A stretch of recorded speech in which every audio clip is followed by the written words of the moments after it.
So we just got through reviewing this all-new 2020 Tesla Model Y. But of course, those of you who follow the channel know that over here on my left side is our personal 2020 Tesla Model 3. So, with a price tag of $35,000 for the standard range Model 3 and a price tag of $70,000 for this fully loaded performance Model Y, let's go ahead and compare them side by side.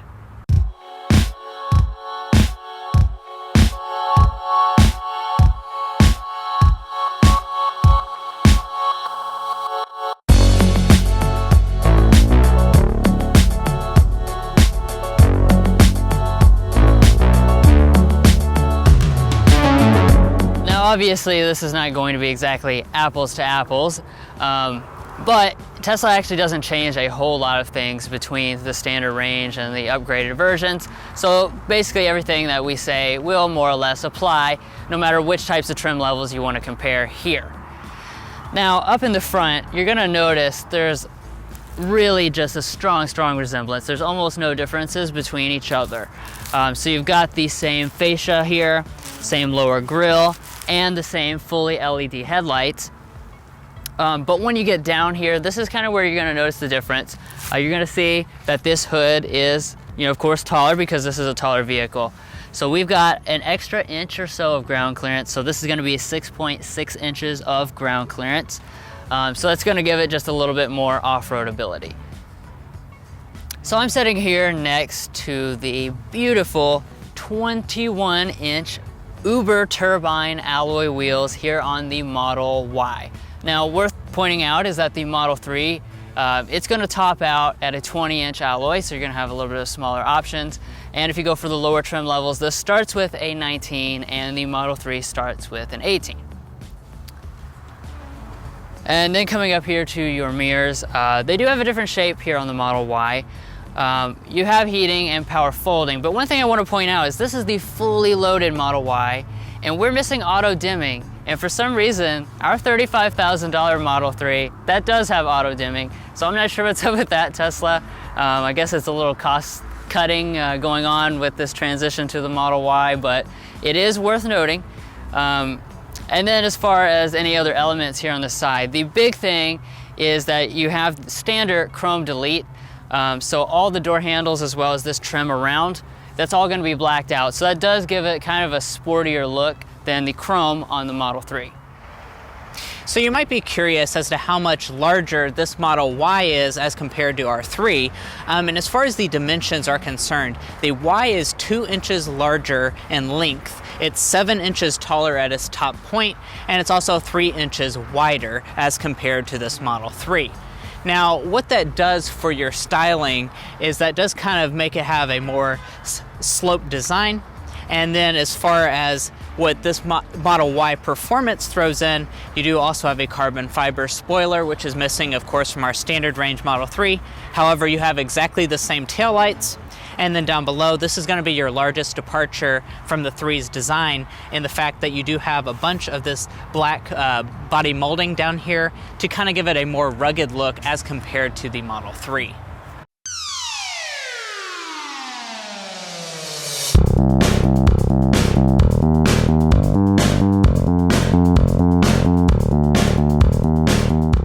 We do want to take a second to specially thank our friend Aaron for loaning us this brand new Tesla Model Y Performance.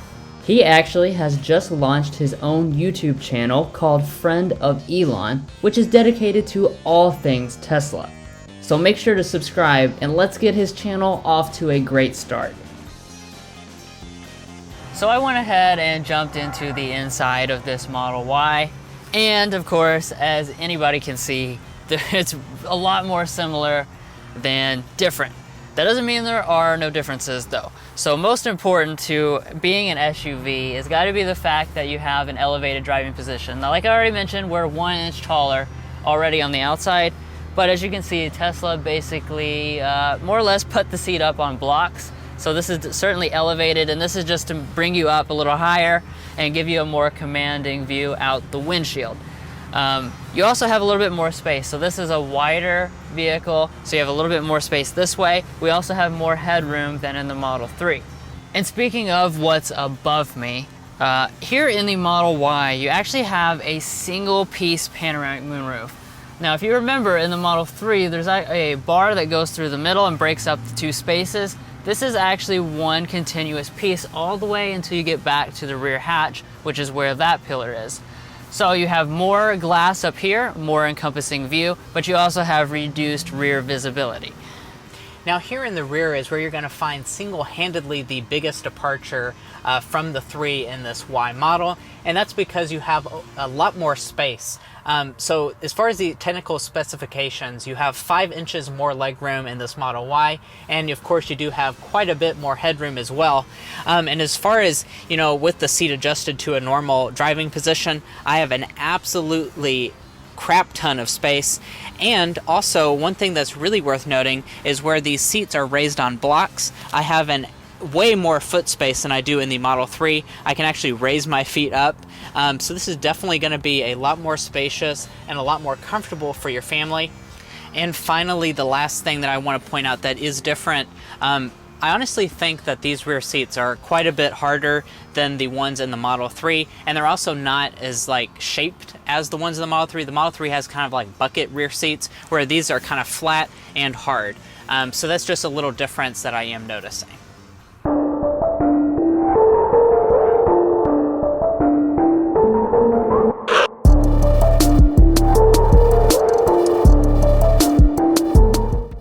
Now, of course, this is a crossover compared to a sedan, so we are going to have a power liftgate here on the Model Y. And once you get inside of this Y, you're going to find a huge amount of cargo space, quite a bit larger than you would in the 3. So it's going to be rated at 68 cubic feet if you fold the second row seats. And of course, that's a lot more space in the Model 3, which comes in at 15 cubic feet. So if you're planning on hauling anything, it's definitely something to consider getting this Model Y over the 3. And as far as up under the floor, the Model 3 does have underfloor storage. However, in the Y, it's quite a bit deeper due to the Y being a little bit bigger of a vehicle. And also, we have 2 cubbies on the side, and even more storage back where the third row would be on the Model Y, which I guess is also an important difference, since if you're looking for a third row, you obviously can't get a third row in the Model 3, but in a year from now you will be able to get a third row in this Y. Now, of course, there are quite a bit of differences in terms of the driving dynamics as well, so let's go ahead and take the Y out in the road and see what's different compared to the 3. And now that we are up to speed here, I do want to talk about the Model Y's ride quality. We've driven this for a little bit at this point, and we're kind of getting used to a few of the differences from the Model 3. And I am happy to report that even in this performance trim level, that this does ride pretty much smoother than the Model 3, as it should, because this is still, even in performance trim, it is still a family SUV. So it is softly sprung, more so than the Model 3, but it is probably right in line with its German competitors as far as its ride quality. Now, I'm sure a lot of you guys will be curious, now that we're just kind of cruising down the highway, you know, what exactly is different with this Model Y as opposed to the 3. You know, when you're kind of cruising along, we drove our 3 all the way up from Cincinnati, and we actually got directly into this, so we kind of have a pretty good taste of, you know, what's different about the 2. For one, you can definitely tell that this thing sits up higher. Of course, it does actually sit up higher, but Tesla has added these like little boxes to make your seating position. Yeah, a lot of it's in the seating position more than it is the actual vehicle being taller. Yeah, but you can definitely tell that. As far as like the mirrors are different, you just feel a little bit more like a SUV commanding presence here in this Model Y.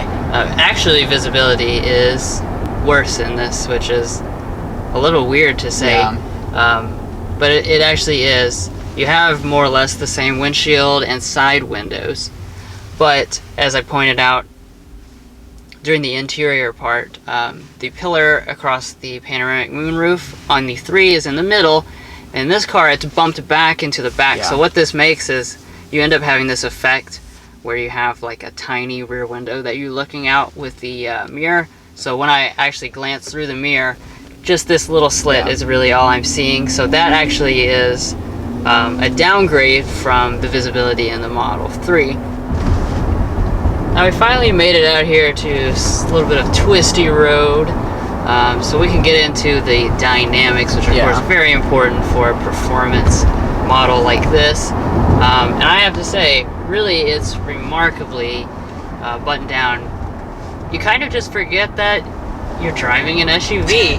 Like, it doesn't feel much different than a Model 3, and that's a great compliment, you know. And that really goes for like the whole car in general. You know, when things are similar to a Model 3, having dynamics that are similar to a sedan but in a crossover is a great compliment. Yeah, and also the Model 3, you know, it does a good job of, you know, we've said this in our reviews and stuff, having the battery flat across the floor, it really does keep it planted in the road, and it has great dynamics, and to have any of that carry over is really good. Now, I will say, from here at the passenger seat, you can definitely feel a little bit more body roll with this Y, as you would expect. It is 7 inches taller, but nothing really too dramatic or anything. What I noticed most of all is just a different steering setup. A little bit lighter across the board.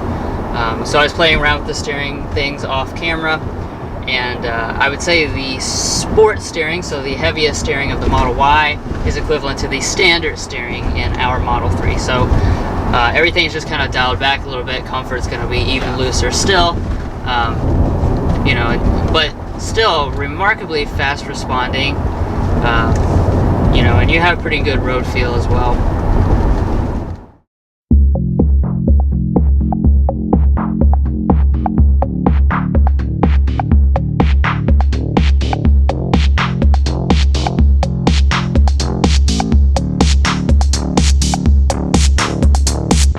So to answer the question, is this 2020 Model Y performance worth double our Model 3?